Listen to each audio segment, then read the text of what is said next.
hanya untuk mereka yang punya logika. Bagi yang tidak punya logika, skip aja. Mudah-mudahan Anda sudah menyaksikan video Denny Siregar soal vaksin gotong royong berbayar. Denny menjelaskan bahwa kalau pemerintah jadi menerapkan program vaksin berbayar itu bukan berarti pemerintah menghilangkan vaksin gratis ya. Pemerintah tetap memberikan vaksin gratis. Pemerintah tetap juga memberikan program vaksin gotong royong bagi perusahaan-perusahaan yang berniat memvaksin karyawannya secara berbayar. Tapi sekarang ada satu tambahan opsi. Vaksin berbayar buat siapapun yang ingin divaksin tanpa harus menunggu antrian panjang. Biayanya per orang sekitar Rp800.000 untuk 2 kali vaksin. Yang menyediakannya adalah Kimia Farma. Seharusnya kebijakan vaksin berbayar ini sudah diluncurkan, tapi karena diprotes kanan kiri, akhirnya ditunda. Saya pribadi sih berharap program vaksin berbayar ini dilanjutkan. Saya percaya vaksin berbayar ini akan membawa percepatan vaksinasi. Program ini akan membawa kemungkinan bagi bentuk-bentuk solidaritas sosial yang akan semakin memperkuat bangsa. Saya percaya kalau program ini dijalankan, akan ada banyak orang kaya yang membuka dompetnya untuk membantu kaum papa memperoleh vaksin berbayar. Saya sendiri sudah divaksin 2 kali. Selain itu, saya juga menggunakan ivermectin. Karena itu, kalau saya sih agak percaya diri dengan kondisi kesehatan saya. Tapi masalahnya mayoritas rakyat Indonesia belum akan bisa divaksin dalam waktu dekat. Dan saya percaya program vaksin berbayar inilah yang akan menjadi salah satu jawaban untuk mempercepat laju vaksinasi di Indonesia. Kita harus ingat bahwa cara terbaik untuk melawan wabah COVID adalah vaksinasi. Ada beberapa cara sebenarnya. Pertama adalah memaksa orang untuk tidak bertemu dengan banyak orang. Kalau bertemu harus menjaga jarak, memakai masker, tidak bersentuhan. Untuk menjamin agar itu bisa dijaga dengan kendali ketat, diterapkanlah bentuk-bentuk pembatasan dari lockdown sampai PPKM darurat. Tapi kebijakan ini tidak bisa diterapkan cukup lama.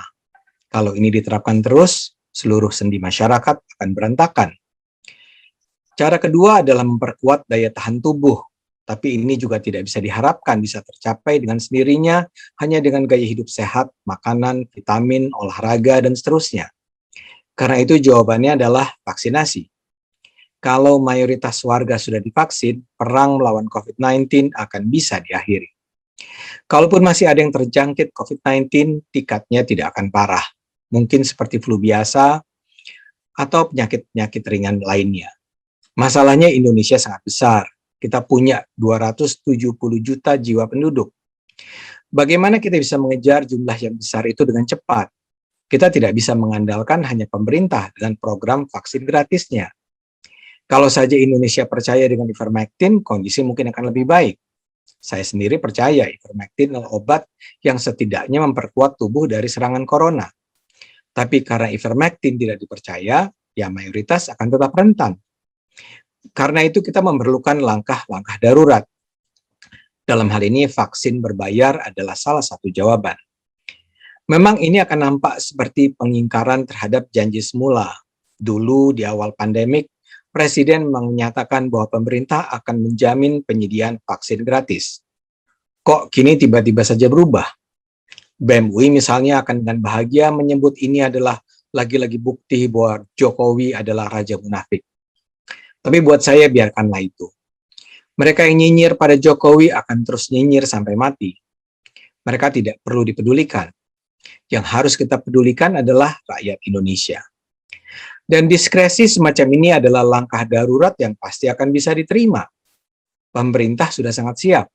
Tinggal menunggu persetujuan DPR yang mungkin sebagian anggotanya masih ragu-ragu.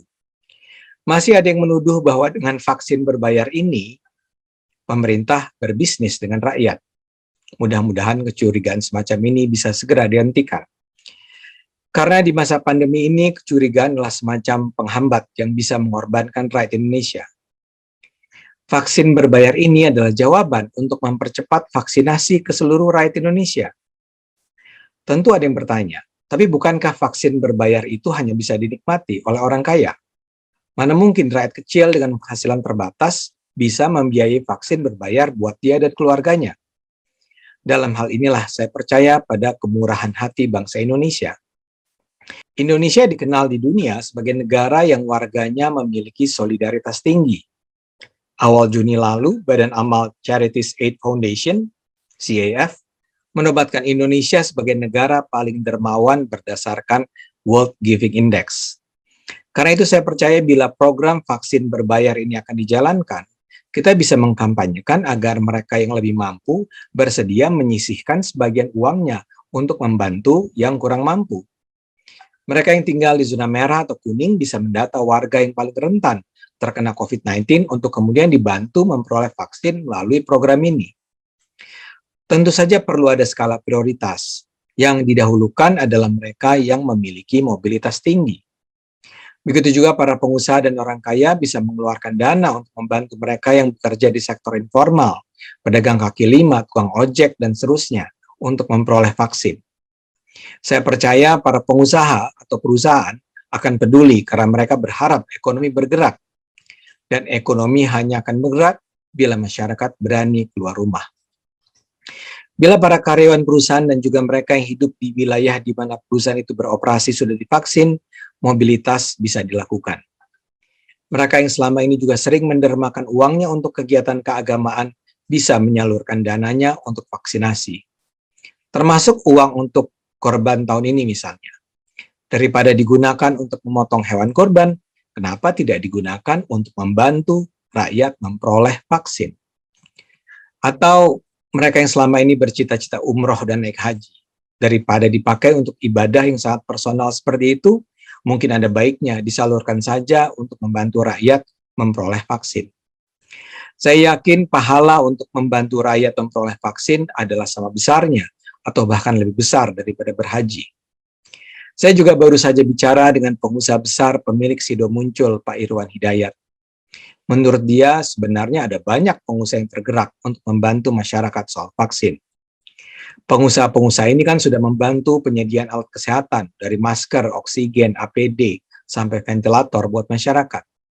Mereka juga sudah membiayai vaksinasi karyawannya. Kalau sekarang dimungkinkan untuk membantu vaksinasi masyarakat, pasti mereka bersedia. Pak Irwan Hidayat sendiri bilang, kalau dia sih pasti bersedia. Kalau ini yang dilakukan, maka vaksinasi mandiri ini jadinya tidak akan terkesan sebagai sekedar melayani orang mampu. Dengan adanya vaksinasi mandiri, mereka yang lebih mampu justru berpeluang untuk membantu mereka yang membutuhkan vaksin. Karena itu, mari kita ramai-ramai dukung vaksinasi gotong royong berbayar. Kalau masih ada yang nyinyir, silahkan nyinyir tanpa henti. Karena bagi kami yang terpenting adalah keselamatan rakyat, bukan mendengarkan para penjahat. Mari kita terus gunakan akal sehat, karena hanya dengan menggunakan akal sehat, bangsa ini akan selamat.